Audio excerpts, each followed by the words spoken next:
it happened again. I bought another G Master, the Sony 16-35mm G Master Mark II. So I wanted to test it out today to feel better and convince myself that I actually need it and that it was worth giving up another kidney for. The Mark I of this lens was one of the first premium lenses that I owned since around 2017 or 2018, because when you're into landscape photography, you gotta own the landscape lens, a wide angle. But about 6 months ago, it decided to die on me and have a retirement, which left me to having 24mm as my widest focal length. Of course, I still survived even though I had this constraint in my focal length and was still able to take some breathtaking photos even though I couldn't shoot wide enough. But there were a lot of times when I wanted it wider. For example, when I take shots and wanted more breathing room space in the edges of my frame, or even just in astrophotography when I want to capture the entirety of the Milky Way core. And of course, this is the first obvious advantage of using a wide-angle lens. You capture more and have an increased field of view. This feature of the wide-angle lens can be a double-edged sword. Because you increase your field of view, you might include a lot more distractions. So be mindful about any stray branches or rubbish and other unnecessary things within your frame. So before we start shooting, let's talk a bit more about this lens. Obviously, I'm already a big fan of the G Master lineup after having owned a few. And after my Mark I of this lens broke down, upgrading to the Mark II is already an obvious choice for me. I'm the type of photographer who doesn't really want to scan around watching different gear reviews. I'd rather just simplify my decision-making process. So this lens is going to be the lightest 16-35mm f2.8 lens in the market, which if you know me, I already carry like 3 or 4 lenses every time I go out, so that reduction in the weight and size is already very valuable for me. There are also f4 versions of this lens, but because I do a lot of low-light photography like low-light street photography or even wide-angle astrophotography, getting the wide aperture version is already a necessity for my photography. And in terms of performance, it's a G Master lens, and from watching the different reviews, I know it's already going to be an excellent performer. Am I going to recommend people to buy this lens? Well, the obvious answer is if you have the budget for it and it increases the chances of you taking the shots that you want, make you shoot more, then by all means get it. But if not, if you don't have the budget for it, there are cheaper alternatives in the market that will perform decent enough for your needs. The wide-angle lens is something that I would consider a very weather-dependent lens, because if you go out shooting with it without consideration of the light or the weather that you have, you are going to include a very dull sky in your composition because of that increased field of view. Or you can also include a lot of ugly patches of shadows within your composition if you have very harsh lighting. This isn't really a limitation of the wide-angle lens, and I actually think that it's very good for you to consider these things and include in your learning curve, because you need to understand which situation you will need to use the wide-angle lens anyway. So I want to reiterate the point that in photography, you choose the right tools for the right jobs. A wide-angle lens is just another tool in your photography toolkit. I don't really think you need to own a wide-angle lens. After all, I was able to survive half a year without having one, but it certainly opens up a lot more potential for your shots. So I'll talk a bit more about how you can maximize the potential of your wide-angle lens in a bit. I just need to find my first compositions, which I intend to explore around a reservoir here in Hong Kong, which I haven't really visited in a couple of years, because every time I walk around this trail, I get lost and then I end up in a different part of a trail. But I do think it's going to be a spot conducive for landscape photography, especially I have a very dull sky today, and I wanted to be surrounded with all the greens of the trees of this nature walk. A key attribute in shooting with a wide-angle lens is of course the lens distortion in the edges of your frame. So this can exaggerate your foreground interest and your leading lines. So use this to your advantage in capturing something that is stretched from what we normally see with our naked eyes.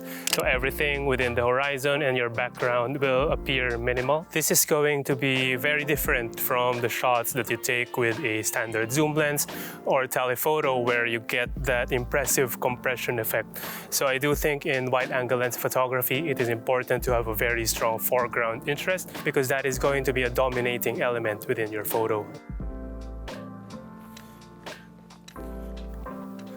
Yep, finally at the reservoir. So this is by no means going to be a very compelling composition, but for educational purposes. One challenge in wide-angle photography is because you split your image into 3 parts, your foreground, midground, and then the background. you also run that risk of having your midground completely empty. There's a lot of dead, empty space. So you really need to think about how you can fill the frame with varying points of interest throughout the image. So in photography, there's that saying, if your photos aren't good enough, then you aren't close enough. And this is especially true for wide-angle lenses, and that's one of my favorite features about shooting in wide angles.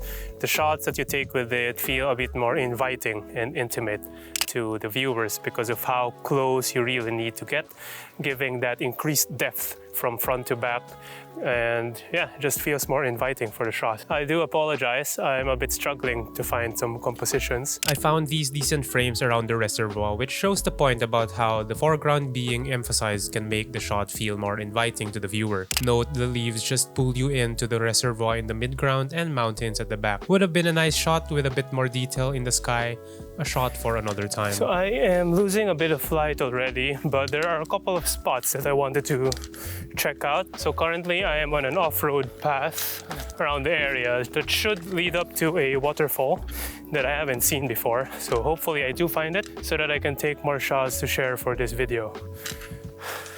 Kind of like this trail. Yeah, I don't really know what I was thinking. Okay, so I did find the stream that leads down to the falls over there, I think.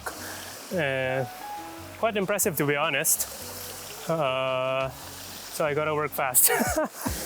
I think the shots that I took from over there emphasizes the point that wide-angle lenses will exaggerate your foreground. So I shot really, really close to the stream that flows from over there, and that appeared super dominant in the scene. And I like how it leads your eyes towards these rock pools from over here, and then there are also some mini waterfalls in the background. And by shooting super low, I was also able to avoid shooting the overexposed flat sky.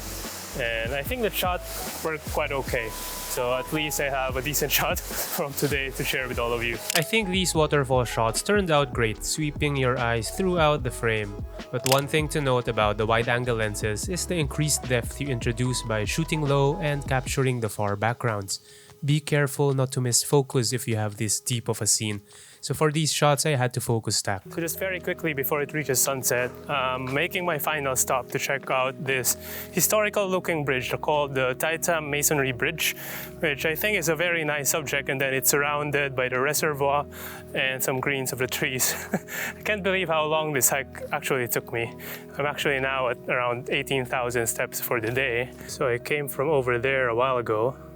Now I ended up in a barbecue area, and then over there is going to be the Masonry Bridge, which is the last stop for the day. I don't really like the rubbish from over there. Would have been a nice shot without it, and that just emphasizes that wide-angle lenses can include a lot of distractions. So this is the composition that I opted to have, and because from over here I can see that there is a leading line around the bottom part of the reservoir over to that part of the bridge.